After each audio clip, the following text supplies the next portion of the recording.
Well, it's been a great morning already, and I tell you, this week has been a little crazy looking back at the journey of our church as we looked at this crazy construction. All of a sudden, we were dust and everywhere and flying, and we had to change things, and that just reminded me of a lot of chaos that we've experienced as we kind of went through our tabernacle season as we were getting ready to build our church. But it also made me think that, you know what, construction's never done, right? The construction is never done in our church. The construction is never done in your life as God continues to help you become more and more like Jesus. And, you know, it's true for us as a church that we're not done. We don't know what God is having for us next, but we're listening. And what's going to happen in the fall is actually you're going to have an opportunity to help us dream again. What's the next season for Grace Church as we invite more and more people to bend their knee to Jesus? So I'm really pumped about that. The construction is never done. And speaking of construction, one of the things that God has to work in our life especially is our relationship with our siblings, which we get to today. We've been talking about this series, and in the series, we're saying that the closest relationships that we have, they are either, man, amazing, like, oh, God uses them, they make our life better, or they're our biggest heartache. And so today we get to siblings, and to help us kind of start thinking about siblings, I want you to grab your phone, and we're going to do what we've done before, a Slido. Grab your phone and jump on this survey so we can talk a little bit about siblings. The first one's very easy. How many siblings do you have? 1, 2, 3 or more, because I have 5, so I would have to check the 3, or none. Wait for you to get on.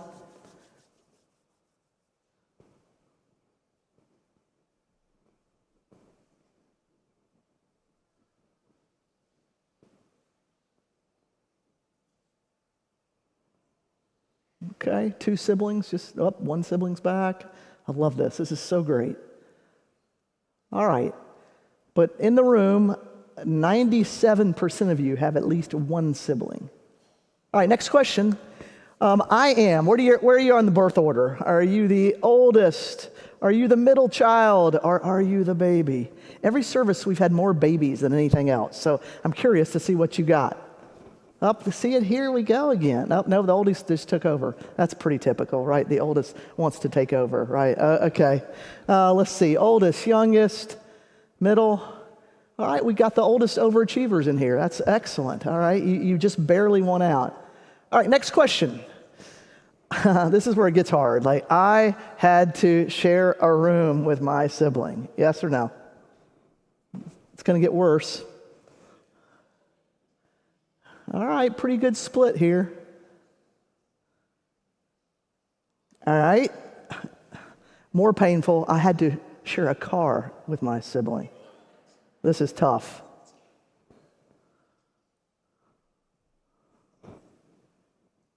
Okay, this happened at all the services. I'm like, I had to share a car with like 3 of my siblings. So those of you who had your own car, I just want you to know how lucky you are. Man, what? That created all sorts of tension in our home. All right. Majority of you know. All right. When I think of siblings, this comes to me. And remember, this is church. So if you've got if you need to see a therapist afterwards or have a prayer time, remember this is PG at least. Okay. So whatever you think, but within limits. What you got? Love, family. Best friend lost, joy and struggle, annoying but yet funny sometimes, yes? Love and hate, jealousy, fighting, messy, stress, weird, rat's nest, love that. There's a story there. Grateful, family, lovable, funny, blessing. Lots of good stuff here. Lots of good stuff. Lots of good stuff. All right, your siblings are, of course, the people on earth who you live the most years with. So last question. My siblings are close. They're my best friend, like ride or die, right? Your people, or distant. What do you got?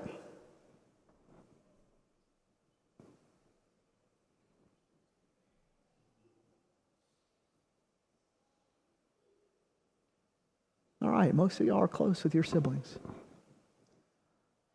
But that's 22% of you are distant, and 19% are like this. All right.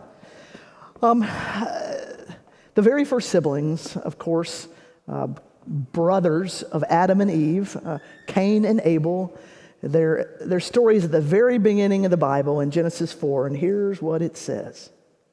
Adam lay with his wife Eve, and she became pregnant and gave birth to Cain. She said, "With the help of the Lord, I have brought forth a man." Later, she gave birth to his brother Abel. Now Abel kept flocks, and Cain worked the soil. In the course of time, Cain brought some of the fruits of the soil as an offering to the Lord. But Abel brought fat portions from some of the firstborn of his flock. The Lord looked with favor on Abel and his offerings, but on Cain and his offering he did not look with favor. So Cain was very angry, and his face was downcast. All right, these are the first two siblings, and you can see that sibling rivalry is as old as siblings. You got Cain. He was a rock star, firstborn. When he was born, Eve's life changed. She was overjoyed. He meant everything to Eve. He was cum laude, quarterback. He was in the family business, and he worked the land like his dad did. But then along came Abel. And Abel made a different career choice. He was a shepherd. He was always number 2 to Cain's number 1, always JV to Cain's varsity. But they both brought God an offering. See, the first sons in the first family knew that God had made everything. They had heard their dad talk about naming all the animals. They had heard their dad talk about when Eve showed up. So even though they weren't in Eden anymore, offering and worship and talking to God and being with Him was a part of their life. And bringing gifts was a part of their worship. So Cain brought some of his fruits, but Abel brought, it says, the fatty portions. Now you got to get over fatty, because how many of you want to go and get a big steak and have it be mostly fat? Yep, nobody. Oh, well, wait. One person. Okay, well, that's fine. But most of us go, the fat's gross, right? We want the meat. But in this case, fat was the best portion, and so he bought the best portion with the best animals. All right, so think about those two gifts. God saw right through them. That's something I want you to hear today. If you're at church and you go, God doesn't know much about me. No, God knows everything about you. When you came into this room, God knows exactly how your heart is. He knows what your heartaches are. He knows where your brokenness is. He knows everything. And so when Cain and Abel brought those gifts, God knew all of it. He saw right through it. See, God always sees your heart. And Cain, he saw, was really kind of phoning it in. He was phoning it in. He wasn't a bad guy. He was just half-hearted about his giving. And God was not pleased. But God was pleased with Abel. Abel gave his best. He put God first. He was faithful when he fully honored God with his gift. So God responds. God blesses Abel, but he does not bless Cain. Now, this is a huge blow to Cain. Remember, he's the firstborn. Cain doesn't like falling from his pedestal. He's used to being the guy. How can he take second place to his baby brother, the guy he's always been compared to, and he's always ended up on top? See, God's flipping the script. Now his brother is the guy. And for Cain, that's not going to work. Abel threatens his position, his place, and his identity. And you know, when that happens, so many times how we respond is with anger. Cain is furious. And that anger settles in. And all it does is show the condition of Cain's heart, because he is not right with God and he is not right with his brother. But the anger isn't where it stops. It's not just a little kind of competition between the brothers. The anger grows. and it seethes. And it gets into every part of Cain. And God warns him. He says, this is dangerous. He says, your anger, this is such a good image, your anger is crouching at the door. It's about to take over your life. Here's how God says it. Then the Lord said to Cain, why are you angry? Why is your face downcast? If you do what is right, will you not be accepted? But if you do not do what is right, sin is crouching at your door. It desires to have you, but you must master it. That's God's advice. Now here's what Cain does. Cain said to his brother Abel, let's go out to the field. And while they were in the field, Cain attacked his brother Abel and killed him. You know, this story could have turned out so different. But Cain does the unthinkable. He kills his brother. He eliminates the threat to his ego and his position. And things will never be the same. I learned earlier a little bit about your siblings, and I hope that as we think about Cain and Abel, you're thinking about your own siblings. And I've been thinking about mine all week. And this will be a good little bit of humor for you. First, there was my big sister Hope, and then me and my brother Trip. There we are. Ironically, it's in snow, and I'm smiling. So it was obviously God was getting me ready to live up here in the frozen tundra, as my siblings call it. So 3, that's a pretty reasonable number, right? I mean, 2 parents, 3 kids, it's kind of a tight zone defense. But Mom and Dad kept giving us siblings. And so along came Holly and Mandy. And if you count, yes, that's 4 girls and 1 boy, right? And yes, I am putting my teeth between my 2 teeth that had just fallen out. My tongue between my teeth. My mother was furious at me. Furious. Because imagine what it took to get all those kids ready. I mean, I know that was such a pain. Now I know. Okay, 4 girls, 1 boy. And then my parents thought, well, we really should give Trip, my brother, a brother. And so they tried again, and on my brother's birthday, he got our baby sister, Audra. So there were 5 girls and 1 boy, and here we all are at my daughter's wedding last year. There we are. You know, I have a lot of experience with siblings. I shared a room with my sister Hope growing up, and she wanted rock and roll, loud music, and I wanted to read books. And guess who won? She wanted it to be dark at night when we went to bed. I was kind of afraid of the dark, so I wanted it to be light. Guess who won, right? So we had our moments. And all of my siblings, if you put all that experience together, not with just my big sister, but with all of us, I just got to tell you, we have hurt each other. And we have taken each other for granted. And stupidly, we have held on to resentments when we shouldn't have. There have been some amazing moments with my siblings, and there have been some painful moments where so-and-so wouldn't talk to someone, and it was serious. It wasn't just petty. It was very serious. And I suspect that probably you could tell me a similar story with your siblings, those of you who have one. Because our closest relationship have the potential for great joy and incredible heartache. And we've had it all. I know you'd tell the same story. So we've got some things to learn from Cain and Abel. First, for the life that you're meant to live, we talk about this all the time, you need to be right with God. You need to be right with God.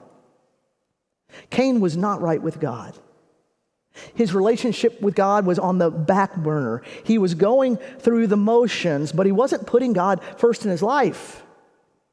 He didn't really think giving God a mediocre gift was any big deal. Maybe that sounds familiar to you and not that bad. But that was the beginning of Cain's downfall. When he brought his gift to God, his worship showed his heart, and it didn't show good things. It revealed that God wasn't at the center of his life. It showed that Cain was at the center of his own life. He kept the best for himself, and he gave what was left to God. And his gift and the way he gave it showed his heart.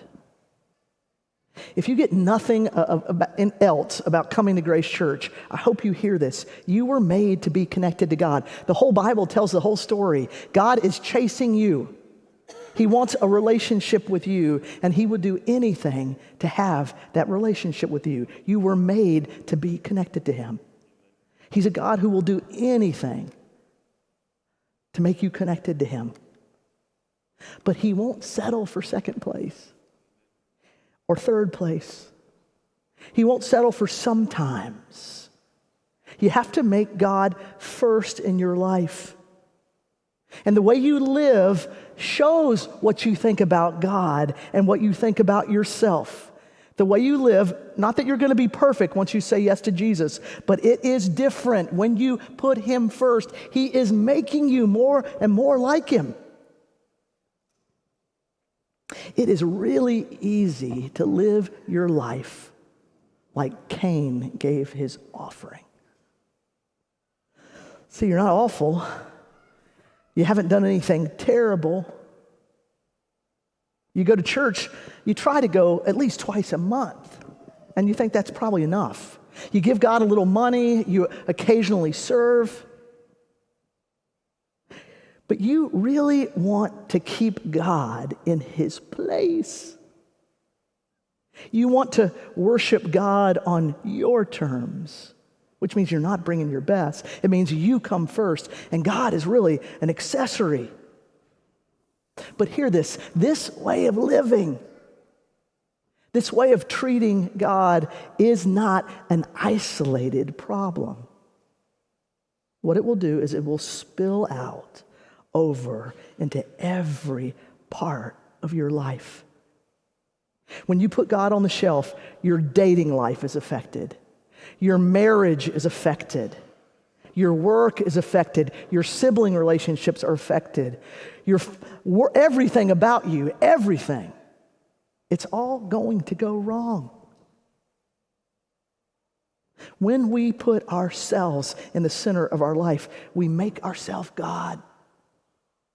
Hear that. Everybody worships something. And be careful, because you might be worshiping yourself. And when you do that, you shut God out of his place. And it has implications. Everything will begin to unravel.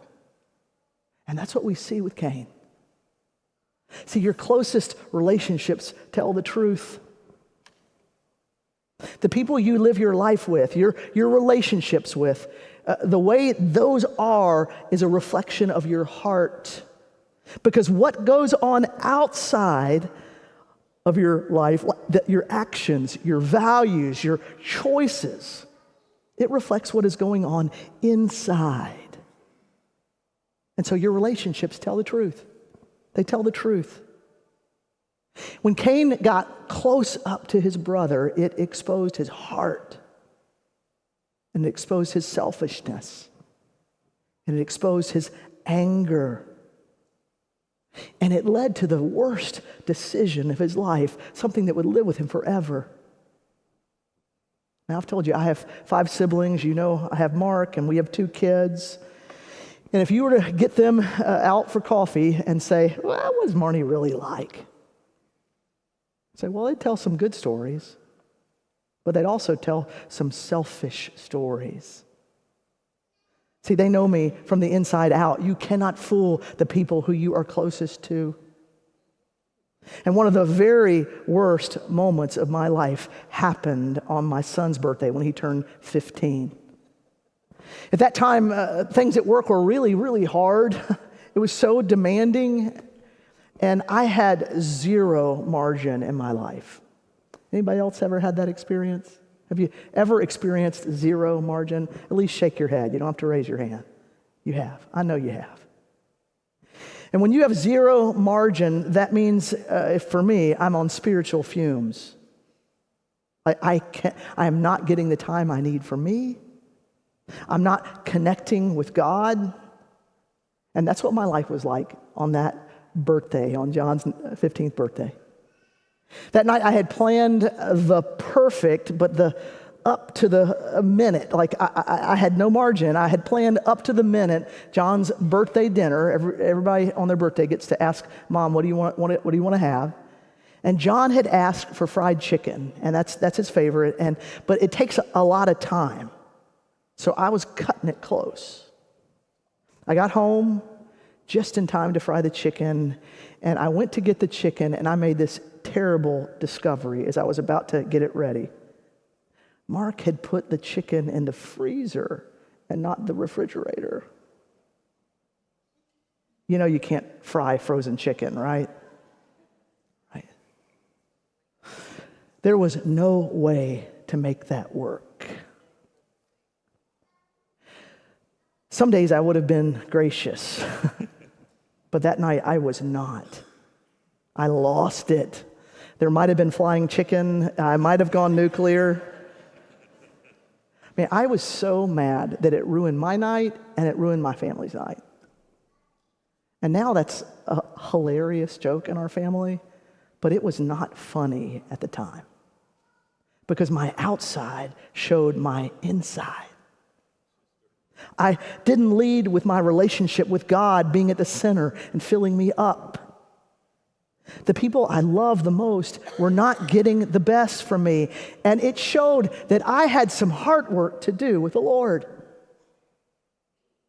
See, my relationships and your relationships are a great read into your heart. You know, God was so good. God points out Cain's sin. He points out the offering. He points out the anger.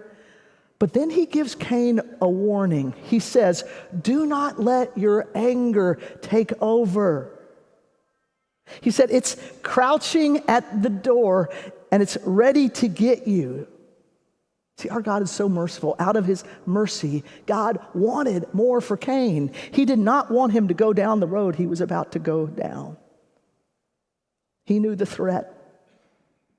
God knew the danger that Cain was in. I heard this incredibly frightening story from a friend in a neighborhood in Atlanta. And one morning, a woman who seemed harmless knocked on a front door in their neighborhood. And she said she was looking for a cat. The kids were at school. The husband had left for work. So this woman is at home alone. And she almost opens the door. But at the last minute, she just says, something's not right. I'm not going to do that. Walking away, she could actually see that the woman had this long knife on her belt. The police were called. They caught her. She had 2 guns with her. Now that is a scary story. God tells Cain, look out. Something that can destroy you is waiting at your door. I hope you would be able to say to me, yes, Pastor, I'm a sinner. I could tell you I'm a sinner. I know that. I hope you know that. I hope you know that you needed Jesus' death on the cross to make you right with God. But here's the deal. I'm not sure any of us are really convinced that sin is very scary, especially if it's what we think is a little sin. We think that we can have a little anger and it's no big deal. A little lust, a little pornography, a little grudge, a little lie, but no big deal. It's little. But what God knows is that little things become big things. God says, don't leave that in your heart. It is going to take you over and it's going to rule you. God so wants Cain to go a different way. Back in 1912, there was all this excitement about a 900-foot luxurious cruise ship named the Titanic. You know this story. 2,000 passengers and a crew set off on their first voyage, and first class cost $4,300. I mean, that was a lot of money in 1912. There was every kind of luxury and amenity on this boat, swimming pools, cigar rooms, extravagant food. They brought 75,000 pounds of meat and 16,000 bottles of wine, but they only included on this boat 20 lifeboats, enough for just over 1,000 people. 4 days into the trip, you know what happened. Tragedy struck, and the unthinkable, unsinkable happened. This boat sunk. It took the lives of over half of the passengers. Here it is, sinking. You know, everyone assumed when that happened that the boat sank because it hit a huge iceberg and it created this massive hole in the ship, in the side of the ship. But years later, divers and scientists, they used sound waves, and they had to go down 2.5 miles underwater. But when they did that, they had a surprise discovery. It wasn't a huge gash that had sunk the Titanic. It was 6 narrow slits across the watertight holds. 6 slits. See, it turns out little things can sink ships. Folks, little things can take over your life. Little things can ruin you. But thankfully, that's not the end of the story for Cain. And maybe you've made the mistakes that you think are impossible to take back. It's not the end of the story for you. Here's what happened. The Lord said to Cain, "Where is your brother Abel?" "I don't know," he replied. "Am I my brother's keeper?" The Lord said, "What have you done? Listen, your brother's blood cries out to me from the ground. Now you are under a curse and driven from the ground, which opened its mouth to receive your brother's blood from your hand. When you work the ground, it will no longer yield its crops for you. You will be a restless wanderer on the earth." Cain said to the Lord, "My punishment is more than I can bear. Today you are driving me from the land, and I will be hidden from your presence. I will be a restless wanderer on the earth, and whoever finds me will kill me." But the Lord said to him, "Not so. If anyone kills Cain, he will suffer vengeance 7 times over." Then the Lord put a mark on Cain so that no one who found him would kill him. So Cain went out from the Lord's presence and lived in the land of Nod, east of Eden. Now, when you hear this story, I hope it reminds you of the very first decision to go away from God. Remember, his parents, Adam and Eve, had done this. They had taken the fruit. They had gone against what God wanted them to do. They had severed the relationship between them and God. And do you remember what happened? God came to them. There are consequences, but God came to them. See, he comes to us, and he comes to Cain, even in our brokenness and our bad decisions. Cain would always have this mark on his forehead that would tell him and would tell the world that he had killed his brother. It started out as anger, and it became murder. But take a second look at Cain's scar. When God gave it to him, you go, well, he deserved it. I mean, God could have done eye for an eye, tooth for a tooth, life for a life judgment. I mean, God could have wiped him out, but he doesn't. He doesn't. There are consequences of a sin, but there is also grace. See, the mark that condemns him is also the mark that saves him. The scar he has is a remarkable grace that God gives. God could have killed Cain, but he didn't. Instead, God marked him so no one else would try to punish him. No one else could kill him. See, God doesn't give up on Cain. He listens to his cry for help, even though Cain isn't fully repentant. He doesn't truly feel the sting of his actions. No matter what Cain did, God hasn't given up on him. This mark will be the mark that saves his life. And that is an incredible and beautiful foreshadowing of the cross. See, Jesus came and Jesus took on your scars and my scars. He had no brokenness. He had no sibling scars. He had no sin scars, none of it. But because you did, Jesus was literally wounded. He took on scars for your sin and for your scars. His scars save you. Now, I don't know what's going on in your life. I don't know what is going on with your siblings or your best friend or whoever is important in your life.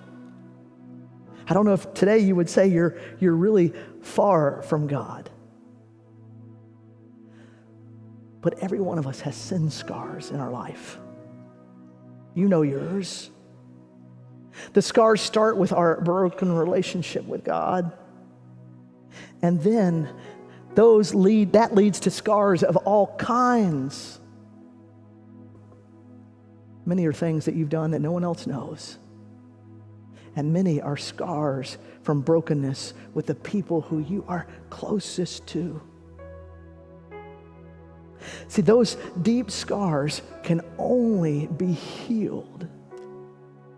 They can only be healed through the scars of Jesus. And that's your hope today. It's an invitation just for you. Let the scars of Jesus cover your scars. See, God doesn't give up on you. He sent Jesus, and Jesus gave his life for you. He took on scars so yours don't ruin you, and they don't define you. And our relationships, because of Jesus, change as we give those scars to him. See, because of Jesus, ashes can turn into beauty. Forgiven sinners can forgive each other. And broken relationships can be reconciled. God wants to do that in your life and in your relationships. So would you today give those scars that you have to Jesus and ask him to heal? Ask him for the courage you need to take a step. Maybe you need to forgive someone and let go. It's got you trapped. Maybe you need to ask for forgiveness and start over. Whatever it is, God knows. Give him your scars.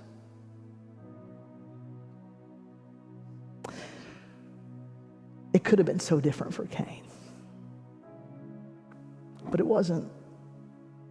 And thank God he didn't give up on Cain. He gave him this mark that was going to save him and allow him to live the life. What's your story? What are your scars? Will you give them to Jesus? Let's pray. You are a good Father. Thank you for that. In spite of our scars, in spite of our second place that we've put you, in spite of our half-hearted love for you, you don't give up on us. Thank you for sending Jesus to heal our scars, to cover them, to make us new.